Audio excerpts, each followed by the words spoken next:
Hello, everyone, and welcome to another episode of Saturday Night Sleepover. I'm your host, Charlie, and today we're joined by Caitlin. Hi! And surprise, you may have already seen the Instagram live video that we did that was chaotic in the beginning, but we're getting the hang of it. I feel better now that I realize, okay, this is when the podcast starts. How was your day, Caitlin? I had a great day. I started off with yoga, and it was a hard class. I was laughing at the end. I said, you made chair pose feel like a resting pose. Oh, no. That's not good. It was good, though. I needed it. I really did enjoy it. And then after that, I went and saw Shelby at the shop, and she makes me so happy. And Yay. I bought some probiotic toilet cleaner. That's a thing? Yeah, it's a thing. I haven't tried it before, so this is my first time. Tell me about why probiotic. So, there's like good bacteria and bad bacteria. Mm-hmm. So they make I guess it's kind of like kombucha. I don't know. It's a ferment of sorts with the lactobacillus bacteria.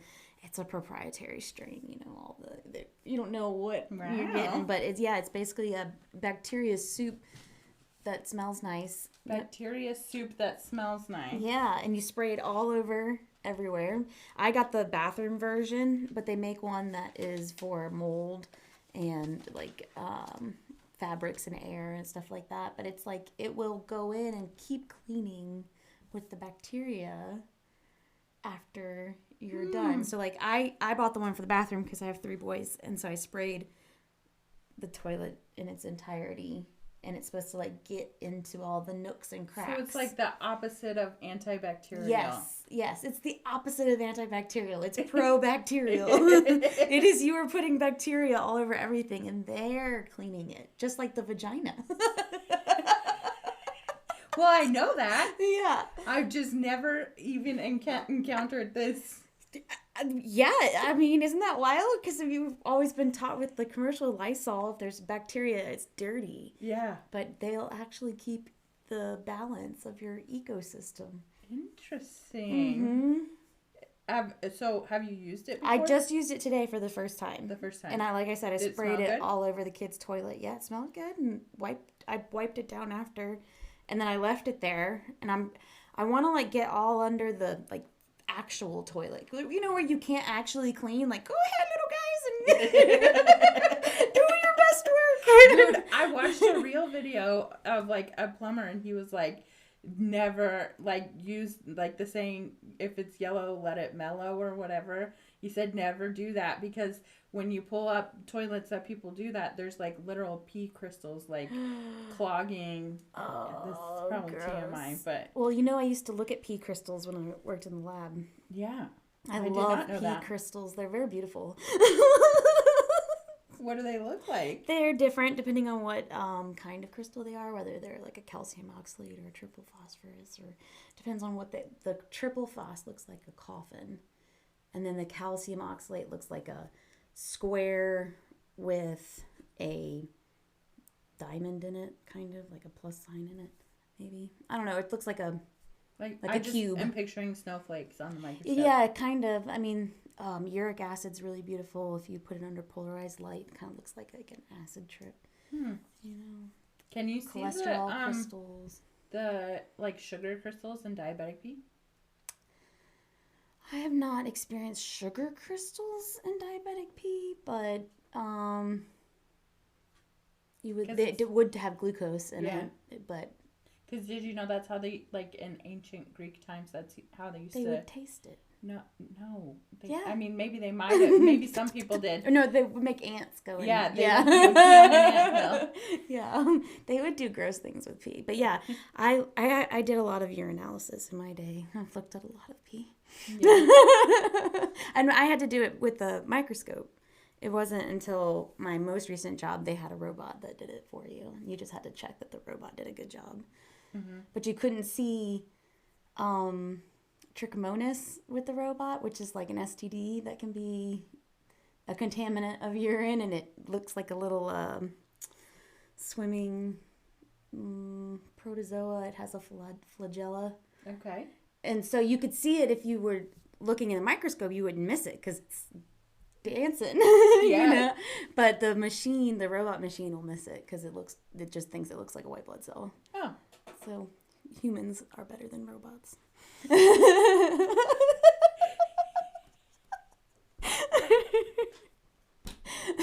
What are we doing?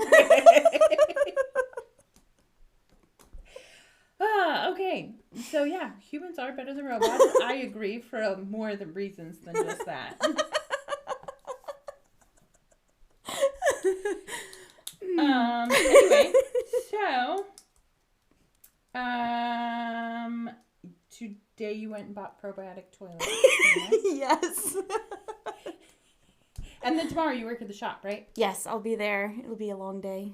10 to 5. Come see me. Speaking of your shop, we're doing something cool together. Yes. You want to talk about it? Okay, so 2 things. Yeah. This Saturday, we're doing the puberty party, which is for young gals and their mommies or guardians or anybody, auntie, whoever wants to take them, to learn about puberty, have tea, and basically kind of just like start the conversation of what's happening to your body. You should use some of those herbs. Yeah, that's why we got them. Yeah. So it's a bonus. So we're doing the tea party this Saturday, and we have all of these tea herbs. Do you want me to teach you my recipe? Yes. My recipe. Yes. Then we're doing another tea party. What is it? What are you calling it? It's called Steeped in Flavor. Steeped in Flavor. We're Charli. So I reached out to Caitlin because the art nonprofit that I work with is putting on an event called Steeped in Flavor, in which I'm going to instruct people how to make different loose leaf tea recipes. And so it's kind of going to be like a tea by numbers. So we'll have all these different loose leaf bowls out. I'm like picturing like bowls of different herbs, and then people can like Mongolian barbecue style, like make their own teas, and I'll teach about like what flavors go together and like what different herbs can help with different kinds of. So if you've never eaten Mongolian barbecue, what does Mongolian barbecue style mean? Have you never eaten Mongolian No, barbecue? that's why I was laughing. I was like, I guess I need to try Mongolian barbecue. I imagine in my head like it's like different. So imagine like a Golden Corral. Except for all of the ingredients are uncooked. Oh, is that the thing that they have at the buffet sometimes? Maybe. But where it's so like the place that my nephew always wants to go for his birthday is Hoo Hot, which is like one of the like chains of Mongolian barbecue, and like you go in and you pay, and it's all you can eat, and you get like a plate, and then you just like go down the buffet line, and you get like noodles, rice, meat, sauce, whatever. It's not a plate, it's a bowl. I lied. And then you put all the sauce in, and it's all raw, and then you go, and it's like somewhat like hibachi, where you just hand the guy your bowl, and he like. Yes. I have done this. Now that you're saying it, I feel like I've done this at a buffet. Yeah. Like it was like a side like thing. Like we also do this. Yeah. You know, it's like and you put an egg on it. Yeah. Yeah. Yeah. Okay. Yeah. It's like that. Okay. And so like tea. But tea. Yeah. So you're just gonna like, I'm gonna teach you about like what flavors go together and why it's important, and like different herbs that have different benefits and stuff like that. And then you can choose which ones. Like I'll say, it will have 3 different blends there, and you can try that one. And if you like this one has herb 1, 2, 3 in it, and then this one has herbs 4, 5, 6 in it, and then this one has 6, 3, 2 in it, and then you just like. So you can really see what flavors you like and tune it to your particular desires. So then you just like take home your own little container, your own little blend. Oh. So that's the plan. Sounds like a plan. I'm excited. It's going to be fun. And very artsy. Yeah. Yeah. And then there's also going to be like, it's like a craft, like there's a craft element to it too, that we're going to have like watercolor bookmarks that you can like make your own bookmark there, like while you're waiting to go get tea or trying. And that'll be fun. It's going to be real fun. Aw. And is this at, where is it at? It's gonna be at Olive and Opal in Okay. Siloam Springs. Yes. Oh, I can't wait to go try them. Yeah. I'm excited. Yeah. Heard lots of fun things. Yeah, they're cool. They're cool. Okay. Anyway, so the shop is sponsoring the herbs for that, and yeah, we love herbs. And then they're getting free tickets. Yes, that's it. That's all we have to do. It's kind of like getting it for free. Yeah, so that's really cool. That's something we're working on too. And then tonight we have Pod Circle.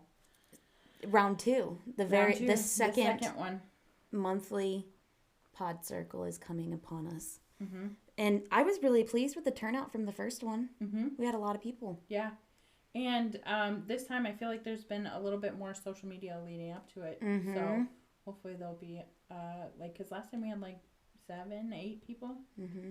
So maybe we're growing our circle. Yeah. It was cool. I enjoyed learning about all the new podcasts, and I've been telling people about it. We've had the sign up at the shop. People are talking about it. And it's like, well, come to the Pod Circle. Yeah, if you're thinking about starting a podcast, if you have a podcast, do it. Come. Mm-hmm. We get the best free knowledge we can give you. We're all about free. There you go. Yeah, right? And that's cool about the library. Although you did learn recently that it's not free to use the podcast studio, right? You have to pay for it. No, you have to pay for your library card. Wait, your library card isn't free? You can't even rent a book for free? Maybe, yeah. Maybe it might be for you, but it different areas that people live in, you have to qualify for it. Would Bentonville count as a good area? I don't know. You have to talk to the library people. They have a map that if you live in a certain I have cows as neighbors. You can there's a fee if you live outside of a certain radius, and I live outside that radius. So I live further away than you do, so I can't imagine that I'd be within. I don't know. Maybe they got a deal with Bentonville or something. I doubt it. They're probably at war with Bentonville. I doubt it. Visit Fayetteville and visit Bentonville or Nemesis. Our city's better. I don't think so. I think they all work together to just promote the region. So they make it. It's like a planned. It's just a trick. They actually do love each other. Yeah, it's all for show. Yeah. So one of the things I had this idea today, because I have all the red buds are blooming here in Northwest Arkansas, and there's some close to where I work, and I stopped today because I heard that they were edible, and I just went and on a whim just went and got a flower and ate it, and they're so good. It was like a soury, I don't know. So I was I wonder if I could make red bud extract. So I picked some, and I'm gonna try and make red bud extract. Okay, but now what are you gonna do with the extract? I was thinking I would put it in whipped cream. I approve of this. That sounds like a good plan. Yeah, lemon extract. Let me know what you think. I will. How long does it take? 6 weeks. Yeah. I actually just took a tincture and oxymel crafting class this past weekend. And so I learned about making an alcohol extract, and the oxymel is apple cider vinegar and honey. And we had to put a little sticker on it that says do not open until this time. Well, you have to open it and stir it sometimes for yeah, the she said right? to mix it. Well, maybe I didn't listen. I should go back and read the instructions because I haven't opened it. Or maybe don't open. I don't know. I have the instructions. I'll go back and read it. Yeah, you read the instructions, but I made one once before, and I made it with Casey, and she taught me that the fairies will come and steal some. So it may end up being less than you expected. Yeah. Okay, so I've been learning about fairies. A friend of mine introduced me to this concept of, oh man, I'm probably going to butcher what it's called, a domovoi. Oh, she just sent it to you. Yeah, no, I sent it to another friend. It's a little creature that lives in your house, and you're supposed to feed it. That's what makes it happy. Okay. So apparently, Tell me more about this. So I've been talking about how I think that there's things that are like moving stuff around.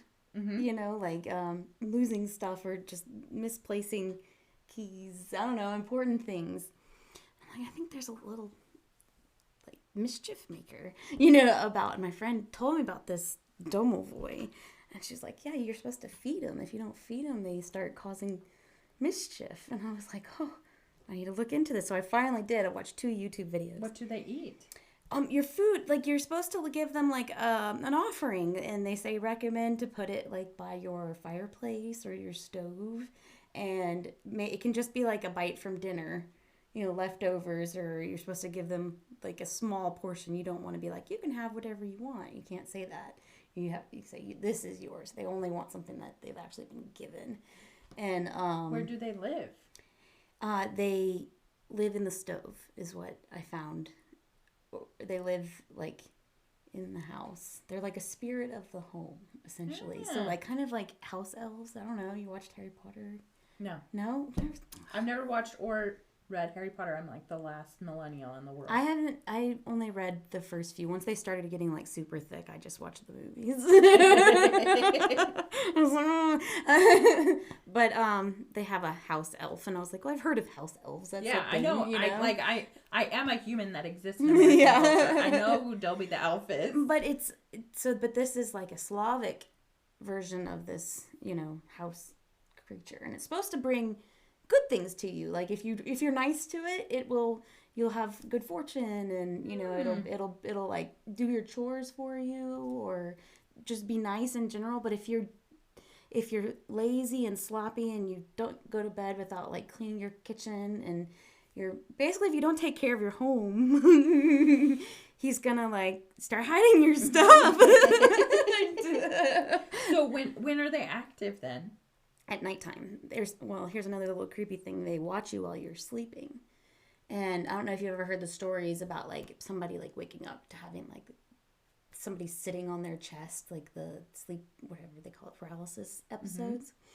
So they attribute that to the domovoi, that like crushing, sitting on your chest at night. I guess maybe if you're being mean to it, I don't know. Don't be mean to it. Just so I've decided. I told my husband. He was like, "You're crazy." No, I mean, I'm on board. I had a ghost at my old house. Right, you're like, why not have like a benevolent? Benevolent means good, right? That's the good one, right? I think so. Yeah. So it's supposed to be good for you. And they said that if he's mad at you, one of the solutions is to kill a rooster at midnight and spread its blood about. And I told him this, and he was like, no. That's where you're going to lose a lot of people. Yeah. You're like, well, but I'm laughing because I do have a male quail that I do need to dispatch. And I was like, I'll do it. But it's going to be at midnight. Well, okay. No. You'll have to let me know how that goes. I'm so weird. I'm sorry. I just like, it's all fascinating to me. I'm accepting it. But then I did more research, and I got on Reddit, and they said that if it's a Slavic creature, and if you're not of that origin, they don't want to hang out with you. And I was like, oh man, like I was really hoping to have like, you know, like a little buddy that would help me do my chores. I don't know. You probably, I don't know. You could have like a nice spirit. Yeah, well, that's what they said, that they're in all histories, like or you know, cultures. Yeah. Like the Scottish and English people called them brownies, and that's apparently where the name brownie came from Girl Scouts. And really? Yeah, I was like, this is interesting. I'm a Girl Scout, and I didn't even know that. Yeah, so look at you practicing witchcraft. No, I'm just kidding. Yeah. I mean, that's not the only way, so. Right. Oh, my goodness. Yeah. So I've been recently trying to learn about, like, I don't know, history and your genealogy. I don't know what, like, I know a little bit, like, mostly European. I don't know. And, Didn't you tell me you did the DNA thing? No, I want to. Oh. Yeah, but I have not done that. I would be very interested to see. I'm surprised with all of the laboratory experience you've... Well, because I don't want them to have a copy of my DNA and be like, well... Maybe you could figure out how to sequence it yourself or something. I have done DNA sequencing, but it was in like a... who's the daddy type situation. Like, it was in school where we, like, actually extracted it onto the like, jelly. Basically, you make Jell-O and you electrify it. And the heavier strands go less far, and the lighter ones move further, and that's how they get the pattern. Oh. Yeah, so, like, the skinnier, lighter ones will flow all the way through the Jell-O. Yeah. This is scientific terms. Yeah. And then you make an impression of it after. So it's cool stuff. I've always wanted to do it on, like, a more extensive I thing, always think about it, I'm like, why is that the shape? It's just because it's the shape in the jelly? Yeah, the Jell-O, it kind of looks like, it's made of agar, I believe, which is like seaweed. So it has holes in the front where you pipette into the, like, wells, and then you electrify it, and then that's when it goes straight out. And so that's what the bands look like, is the different, like, heaviness. Like, it won't be able to go as far. So how do you know, like, what is the significance of having lighter and heavier It just, like, stretches it out. I want to say it's like I want to say it's like the chromosomes or something, and then they have to have, like, a tag and some sort of opposite puzzle piece that attaches to it that lights up that can tell you what's actually there, if that makes sense. Okay. Yeah. So it's not really going to tell you anything until you're, like, looking for specific markers or specific patterns. Yeah. Like, you have to have the DNA of the daddy for the baby daddy. Or the criminal, or the, you know, yeah. To compare and be like, okay, it's cool. Yeah. I just thought about this client that we had that she thought she could figure out who her baby daddy was by doing the ancestry DNA. No, well, you can. I may have told you this story before about my neighbor who found out he had a son from the Ancestry.com. You didn't tell me that. I tell this story all the time because it's such a great story. So his sister did the Ancestry.com and dinged that she had some sort of close familiar relationship with this young man. And she's like, I think that's my brother's kid. Got him to do it, and then it turned out it matched, that he was his son, and he had thought that he had never had kids. He had joined the military. He was just like, you know, it never happened for him. And turns out he had a 40-year-old bouncing baby boy when he finally found out. And it was hilarious because they did a party to, like, welcome him to that side of the family. So they had a baby shower for him. And they did all of the It's a Boy theme balloons and, like, wrapped it with the blue paper with the feet on it and, like, made it like it was like a welcome to the family party. So it was really cute. Did it go well? It went amazing. Like, they hang out all the time, and, you know, so cool. Like, I finally know your dad, you know. Yeah. It's interesting. It is really interesting. Well, he's like, I knew I didn't look like many of my siblings. Red hair. Oops. That's interesting. How would that be to, like, find out as an older person that you had a kid you didn't know about? Or to be the other dad. I mean, the women are never going to have that. Yeah, that makes sense. Yes. Women are never going to have that problem.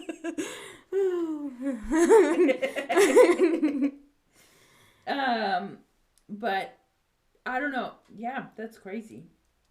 It's a good story. I love telling it. That's why I wasn't sure if I had already told it. No, I haven't. I'm, like, still trying to wrap my brain around, like, finding out later in life that you have a baby. I haven't even processed the baby shower for a 40-year-old. It would be a great family to join miraculously, you know? Yeah. I don't know my neighbors that well. Right? Yeah. Yeah. We have good neighbors. Except I think that the neighbors on the other side of us don't like that we have chickens. But I'm sorry. I need chicken wings in an apocalypse. Yeah. I was like, I specifically bought this house because the HOA is not real and nobody can tell me what to do. Sorry. You buy into this neighborhood too, so for your own reason. Yeah, really. Enjoy. I thought of a good question today that I pre-sent it to you so that you could think about it. But I was thinking about Instagram and how I wish that like a certain person, I'll tell you mine after I tell the question. Like I wish that she had an Instagram today because I think it would be so fascinating. So I thought it would be a good question to ask on the podcast. If you could wish one one dead celebrity or person, to have an Instagram, who would it be? And I'll tell you, mine is B. Arthur. I think her Instagram would be like, she could do some. Have you ever some looked cool to things. see if she has one or had one? I think she died point? before Instagram became a thing. Did she? When did she die? She's alive in my heart. Yeah, I know, right? Yeah, that would be good. I bet you she's got a lot of tribute Instagrams. Probably. But I think it's all stuff that she already said. Like, it's not her reacting to things that are happening today. That would be a good one. Yeah. My coworker Kelly, I asked her that question today, and she said Chris Farley. She said it would be like Blackjack times a million. Oh, man. Jack Black? Jack Black. Blackjack? Yeah, you did. It's Jack Black. Now words. Chris Farley. Oh, man. That is wild. Do you think Instagram will be forever, or do you think it'll end up like MySpace? I wonder about that kind of stuff sometimes. Because I remember when Facebook was cool, and now Facebook is not cool. Yeah. But it's I'm like, but it's so useful. Why don't you like it? And it's like a community staple. Yeah. Now you can't undo it, and you can't. Facebook will never be MySpace, I think, because it has enough features and it's always evolving. That like I think it will always be a thing. At least for like Facebook Marketplace, because so many people buy it's stuff like on there. Craigslist. Unless somebody comes up with a better version of that, which all is possible, but everything in one place. And Facebook events, people love that. Love the events. That's Those are the two things that I like. Whenever I've tried to take a break from Facebook, I'm like, I need to know what's going on, and I need to buy things and sell things. Yeah. So, you asked me who my dead person I would be curious about, but only if we could. So when you said that to me, I was thinking like seance. Like, what would I'd like to know more after they died, not just like if they were still alive. So then I realized that I kind of interpreted the question a little differently in my head. But I think it's only because I've been watching. Okay, I haven't told you my celebrity yet because I'm kind of embarrassed. Because it's not like yours. But I've been watching this documentary, Quiet on the Set. I'm sure. I watched it. Did you watch it? Okay, good. Okay, yeah. We can talk about it. Because, like, I've been kind of torn up a little bit. But then I was thinking about it. I was like, oh, Aaron Carter. Yeah. I would love to know what happened, bro. Then he was so... I had only snooped his Instagram after postmortem. And then I realized, like, he used to go live all the time and, like, chat with people. And, like, he was, like, connected to his followers. And so I think I'd be curious to know, like... I don't his know. reaction. Yeah. To Quiet on Set. Not to Quiet... Yeah, because I almost wonder if he has stuff... demons in his closet that he was fighting. Well, every person in Hollywood does. I know, and it's so heartbreaking. And it was funny because I've been doing this Artist Way class, you know, where I've been trying to connect with my artist. And one of the very first weeks, I came to the conclusion that I was a stifled artist because I couldn't do theater and I couldn't be an actress because I had children.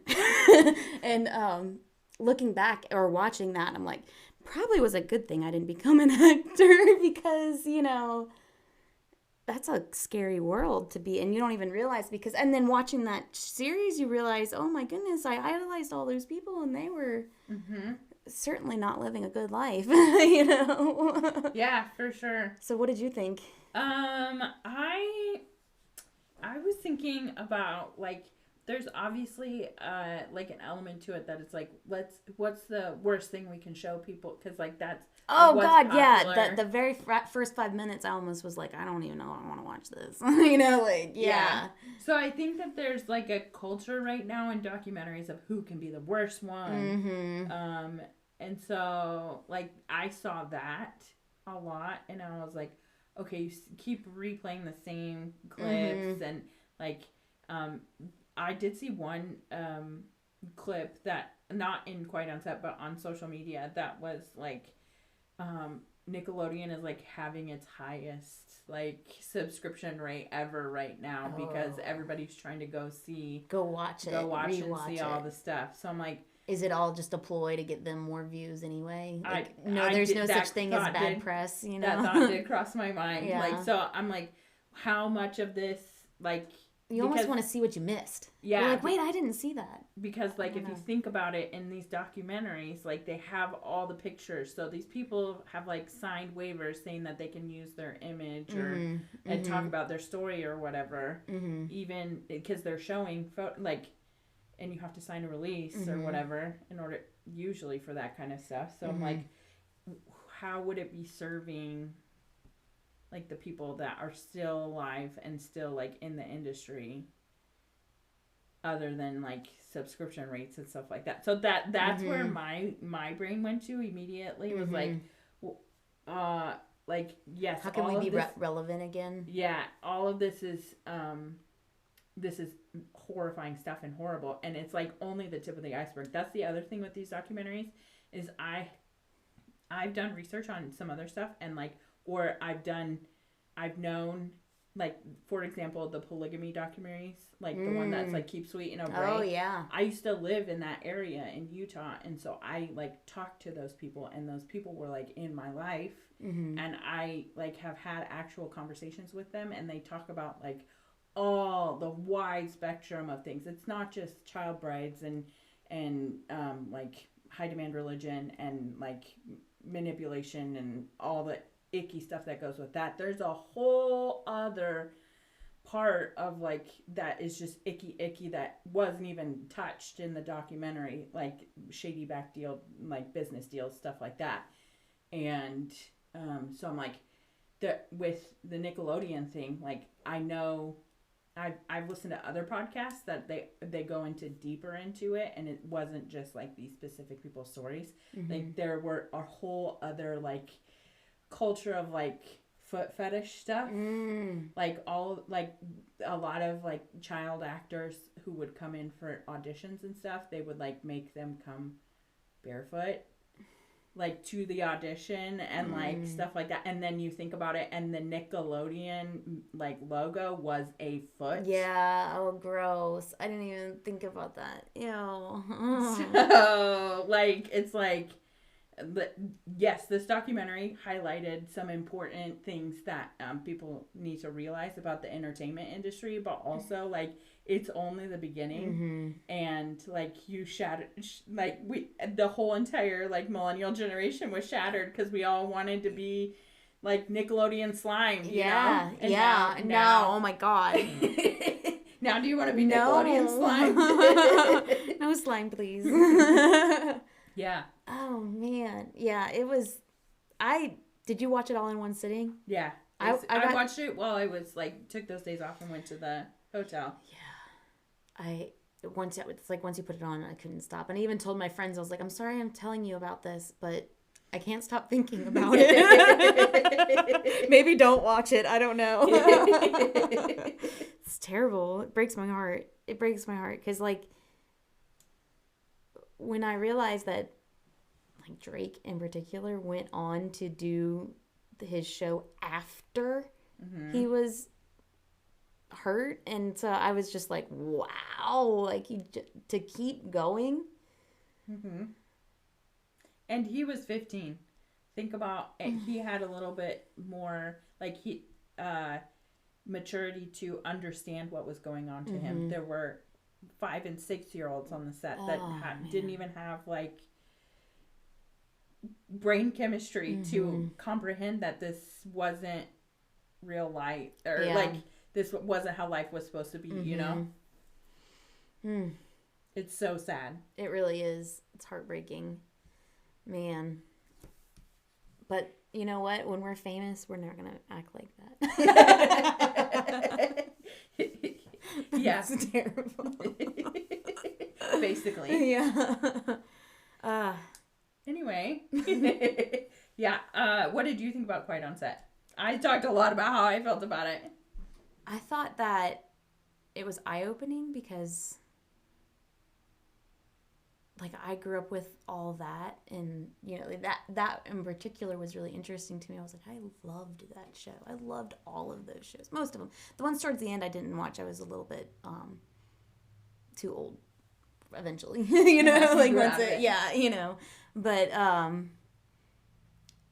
think that they did produce a more adult-centered childhood than it should have. It was more, and even the child programming that they have now, you have to watch and make sure that it's okay for your kids to even be watching it, because even if it's a cartoon, it doesn't mean it's got themes in it that you want them to watch. And I feel like, you know, our parents were, well, maybe not yours, my parents were like, have fun, you know, be a kid, but I don't think they had any idea, you know, the perils of the world, what was coming and what's only coming to the future. So it made me realize, like, it's probably not over, you know, and you have to worry. But there's one thing I do kind of like about YouTube and, like, producing your own content and putting stuff out there, is that you're your own producer. And now you don't need to have some high and mighty writer, producer to tell you that, you know, your content's worth people watching. You can produce your own content, put it out there, and have people watch it without any of the middlemen, you know? Yeah. So that is kind of cool to realize, like, now you have to compete with people that can just do it themselves. So watch out, Hollywood. You know? Well, it's like all the I think the music industry started with that movement, because there was, like, long form content creators that were on YouTube, and people were going there for entertainment. But in the beginning of YouTube, it was just like weird teenagers that were doing it, and now those weird teenagers are grown ups, and they're, like, still consuming YouTube. But then I think music artists is whenever it hooked, like, the everyday person that wasn't, like, a computer person, because, like, artists like Kane Brown, who, like, got 1 million followers on YouTube and then got a record deal instead of like the natural way, or Chance the Rapper did the same. That's really cool. Yeah, and now, I mean, really, even the record companies don't have as much power as they used to. I watched a documentary on Spotify. I don't know if you've seen it. It's like, where are they from? The Netherlands? Is that where they're? I don't know. They're like a foreign company. I want to say it's the Netherlands. Or maybe it's Swedish. Sweden, maybe? Spotify? I think so. Yeah, I think they're Swedish. I think that's where they are. So it's a dubbed documentary. It's made by them. And it's fascinating because it goes into the perspective of every individual, from the artist to the software developer to the engineers. And there's like 4 different perspectives. Or maybe the lawyer was one of them. Because basically the free download sector, you know, like where people were just like ripping music off and pirating it, the music companies were losing so much money because they couldn't compete with like it. LimeWire. Yeah, they just couldn't compete with that. And Spotify developed the program to have free music, but the way that you pay is through advertising, and you know, or subscriptions. Well, and it's all about the story about how they developed it to where you could pay, where you would get beyond the paywall, you know, and you have certain perks. But it was the underlying thing is they wanted it to be free, you know, and so it's really, really interesting. But the artist definitely doesn't get rewarded as well as they should get rewarded, but the idea is there, and they could definitely do better, that you get paid per play, you know, so every time somebody's playing your song, that should be like a piggy bank, you know, money going into your, you know, like, good job, you know, like. Definitely. Well, the American company that does that is, or that maybe, I don't know, started it before Spotify, um, or around the same time as their beginnings, is Pandora. Oh, yes. And I did a internship um, at the Capitol building with my congressman. And when Pandora used to be just free, and they would stream, it was like they would stream all this music, and you just had access to it. There was no ads, there was no anything like that. It was just here's access to music. But then the like record companies started suing them because it's like you're stealing our royalties by streaming this and offering it for free. And so they had all that legal stuff that battles that they had to deal with. And so I think Pandora even shut down for a little while, but then it became such a big deal. They were like, so many people are using this that we need to change the laws. And so I remember that was all happening when I was being an intern at the oh, cool. For my congressman. And one of the like congressional like panels we could have, because like when you're an intern you get the chance to like go to any of the congressional panels that you want to, and there's like a list that you can choose from. And I saw Pandora was doing their congressional panel to try and get the law changed on royalties so that they could do streaming. So I ended up I like went to that one because I actually used Pandora and I knew about it. And that room was like so full, and they had like different people like testifying like for or against. Like they had like established artists like being like against Pandora, saying, hey, you're stealing our money, we need this. And then they had like new emerging artists come and say, hey, we don't have a platform, like we don't have a way for people to listen to our music without Pandora. This is why it's important. And then the lawmakers got to like ask all their questions and talk to these people. It's like the same people that you always see, the one that it's like the people against TikTok or whatever, where they're like, sir, have you ever been a Chinese citizen or whatever? Right. And he's like, I'm from Singapore. Like, you've probably seen that clip. Like, it was just like that, but for Pandora and before social media. So not everyone was like, as like, that's like something I think that is lost in today's like social media culture, is like laws used to get made and like things used to happen without all of the like theatrics. Like people weren't watching all the time. You had to be there or turn on C-SPAN in order to see it, and nobody turns on C-SPAN, so everyone just was like asking real questions and talking and getting real work done. And I feel like today's politics, like nothing's really getting done because everybody's looking for the soundbite. So that started on music, talking about Quiet on Set, and ended on like political, but Congress. Anyway, but that was a cool thing to witness, is to see like that law, like the lawmakers like gather all the facts and see how that like works, and that they're not voting on anything there, they're just like learning stuff there on their committee. So that's really interesting. Yeah, you would like the documentary then because it sounds exactly like what you're describing, but just for a different company. Basically, like how they worked it out. Like how do the artists get paid? How do we pay the record companies? But the idea of the young artists being able to have a platform to speak for free and load your music up, and hey, if you like it, check it out. You know, like that shit, free access to free speech and free music and free art and free, you know, like. Yeah, you know, that is what we want. It's important, especially for small starting out podcasts that have a small micro like audience that like Saturday Night Sleepover. We all love you. We know all of you, like everyone who listens, we know we love. It's a micro like startup. Like these platforms are important for and like I'll always be grateful for the artists that ended up having to sacrifice some for like new artists to be able to have things streamed for free. It's good work. And you know, we were talking about quiet on the set. I don't know if I've ever told this story. It's another one that I like. About the Backstreet Boys, how they, I want to say it was Joey that started, it may not be, but one of them has started a company that helps emerging artists. First of all, I'm just going to stop you because Joey's in NSYNC. Is he? Okay. Who's in Backstreet Boys? Backstreet Boys. That would be equivalent to Joey.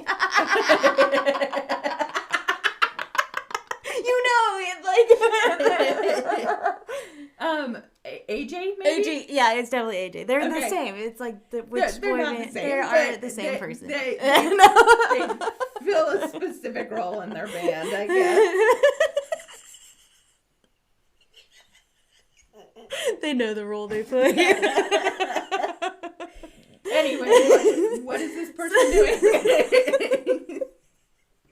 He has developed a company that helps emerging artists understand the rules and the legalities and the paperwork that come with, working with record companies and making sure that they don't get squashed. Because apparently whenever they were out there touring, they maybe made $40,000 a year and got a ton of free pizza, like they were not being paid what they deserved to make. And they didn't know better. It's kind of the same situation where it's like we can just take advantage of it because if you won't sing and dance, we'll get somebody else to do it. If you don't want this opportunity, you can just bug off. They have that power over people, and that's ridiculous because they're hard workers and they deserve, to be paid fruitfully. So, yeah, I thought that was really interesting that came of it. While he did suffer in the beginning, at least he turned it into a way to help other artists and not get rolled over. Did you know there's a Backstreet Boys documentary? I should watch that. I think it's called Show 'Em What You're Made Of. It's really interesting. I watched it, but not only did I watch it, did you know I was a Backstreet Boys fan? Well, I was laughing because I was listening to one of the previous podcasts and y'all were making fun of me about not liking concerts. But I went to the Backstreet Boys concert before COVID. It was like 2019. Yeah, the DNA one? Yeah, they were in New Orleans. And then... Rachel also went to that one? That was on the podcast. That's why I was. That's what I was saying. I was like, she said that she went to it later though, after COVID, because they restarted it. But I remember being so glad that I got one in. Like at least it was before the world shut down. Show. I mean, they really knew cool. They knew who they were working for. Like they understood that these were 12-year-old girls that were now 30s, that were like, oh my God, exactly. And they are world-class performers. Mm-hmm. It was incredible. It really was a very, very good. And I had seats. There was no moshing. It was safe. Green Day's gonna be the same, Rachel. You should just take the baby. Yeah, Green Day will be fine. Except for I don't know how Caitlin feels about that because just put the head protection on the baby, and then I'll be okay with it. Baby wear too, maybe a helmet.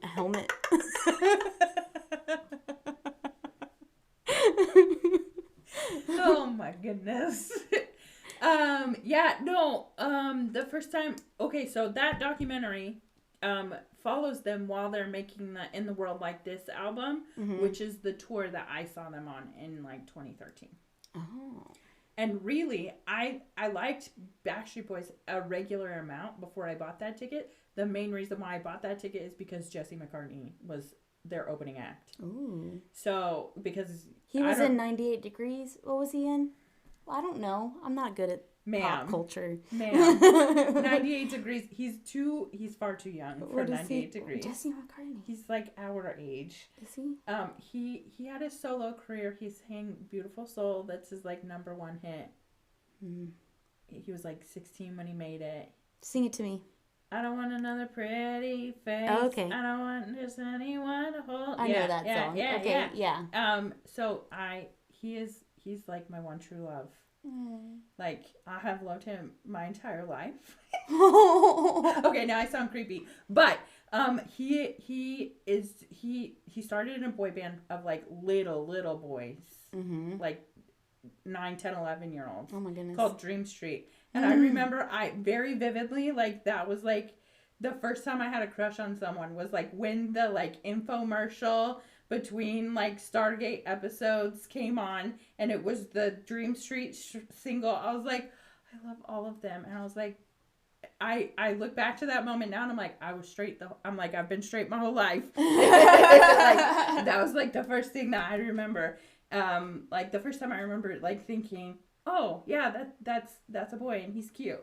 Was like the Dream Street infomercial, which is embarrassing to say, but It's anyway, funny, they did used to have infomercials for CDs. You could buy this CD, just click here. That's I've been thinking about that.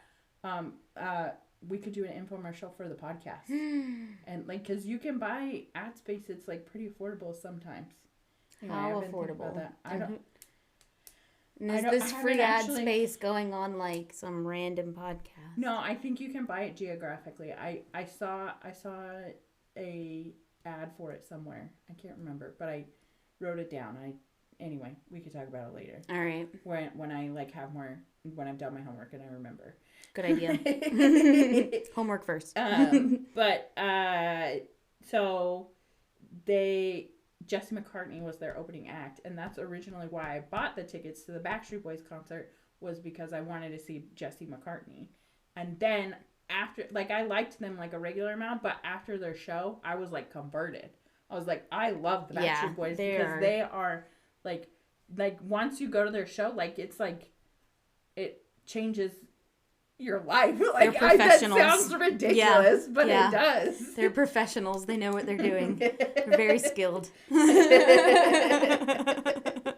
And I feel like that's how like the younger generation feels about Taylor Swift. I never caught the Taylor Swift fever. I think that we're too old. If I was accessible, like if a Taylor Swift ticket was accessible, I think that I would feel the same way. You wouldn't pay $7,000 for a Taylor Swift ticket? Isn't that crazy? Why are you guys doing that? Yeah. Well, no, it's probably not any of our viewers. They wouldn't pay $7,000 for it. It's possible. It's possible. Anything's possible. If you paid $7,000 for a Taylor Swift ticket, will you comment so that we can talk one day? Just, I want to know about your headspace. I just want to know. Like, but maybe you got it like that. Like, honestly, if I did, I would. I'd be like, yeah, I can do whatever I want. It's my life. Yeah. Well, the ones that like if I was like had all the money in the world and I wanted to see Taylor Swift, there were I read about tickets somewhere that it's like you rented out a hotel room that was like the most expensive hotel room, and it was like all of expenses paid, like food, everything, and it was like $100,000 like for like a week or something. Like that was like the most expensive ticket to a Taylor Swift show, and it was like a whole entire experience. I'm like, that'd be worth it. If I had all the money in the world, that would be the only way to go. Yeah, full on like cruise line, you know. Although you hear like this is like before my time of going to concerts, but you hear like the people that are just a little bit older than us talking about how like you would go to the record store and they would be $20. Yeah, and I never got to experience that. Well, I did experience that. Actually, I was telling my son about it because he has a Spotify playlist that he shared with me, and I was like, I like your music. He's like, yeah, I made a playlist. You're like, you know. And I was like, you know, when I was a kid, we used to go. Burn CDs. Well, no, I used to buy them. I would pay $20, and if I got $20 like allowance, or I don't know, if I came across a $20 bill, I would go and buy a CD. Oh, well, yeah, you know, I'm old enough to have gone and bought CDs. Okay. But I just mean, like, you could go and buy concert tickets at the record store for $20. Oh, no. I don't remember that. The first concert I went to was Britney Spears, though. Okay. In the year 2000. Wow. In the year 2000. That's a pretty, like, good first concert. It was good. I don't really remember, like, if you count like festival, like hometown festival where like the garage band No, plays. that doesn't count. That doesn't count. Like, no. when does it count? Like full on arena. Like full on arena. Real concert. It might be Jesse McCartney and Backstreet Boys. But before that, I did see the Beach Boys with my dad at the That's state pretty fair. cool. You could count that. The Beach Boys, I think, counts. Yeah, my dad and his, like, they were both, like, 65 years old. Like, his sister, and then two of his sisters, and me. Like, me and my, like, senior family went to the Backstreet Boys. That's right. You were telling me that your parents are old. Yeah, well, my mom had me when she was 40, so. Wow. Yeah. My mom had me when she was 35, and I always felt like I had such an old mom. I can't imagine adding 5 more years. Did you recognize that you had an old mom? Yeah. Everyone asked me if my Sorry, parents were Mom. my grandparents. That's funny. Yeah. It wasn't that bad, but you're like, no. No, I mean, it's fine. Like, it just was different. My siblings got different parents than I did. That's okay. But the trippy thing is that Colton, his grandma had his mom when she was 16. So his grandma and my mom are peers. Oh, that's cool. No, like they could have gone to high school together. That's funny. Isn't that wild? Yeah. Well, so I'm going to be 35 this year. I'm coming to terms with that because that was a moment that I knew my mom had a baby when she was 35, and I can't imagine having a baby now, like starting over. Mm-hmm. We're living different lives. Yeah, I think about that all the time too, except for in the reverse, because my mom already had 3 kids by the time she was 33, like I am. Yeah. There's no time bomb ticking though. You can have them when you're 40, apparently. Yeah. And later. I met a lady that had a baby. She didn't have any children, and she had a baby when she was 50 years old. Mm-hmm. And I met her at a sushi restaurant. I'll never forget her I saw a lady on Instagram that did that. She was on a survival show that we like to watch, and she won this. She won some reality TV show or whatever, and then she, like I didn't follow the show that she won, but I followed the other show that she was on, and I've been following her on Instagram. She's like, I won this show, I have this money, and now I have a baby. Wow. And it was natural too. She was like 50-something years old. Mm-hmm. See, you can do anything. And I heard that the later you have a baby, it's healthier. You're proven to live longer. Interesting. Like if you can, maybe it's if you're capable of, being fertile in your 50s, you have like this huge, long lifespan because you gotta raise that thing. It's probably because you're more active than your peers. Yeah, because you have to run around with a kid. They're exhausting. Mm-hmm. I wouldn't know. I don't have any. But I did just look at the clock, and we have to leave for Pod Circle soon. So let's go. Plug all your stuff. My name's Caitlin. Your shop is? My shop is the Wellnest Shop in Rogers. And we also have a website. If you want to come check out all of our offerings, I'll send you something. And I'll even write a little note that says thank you.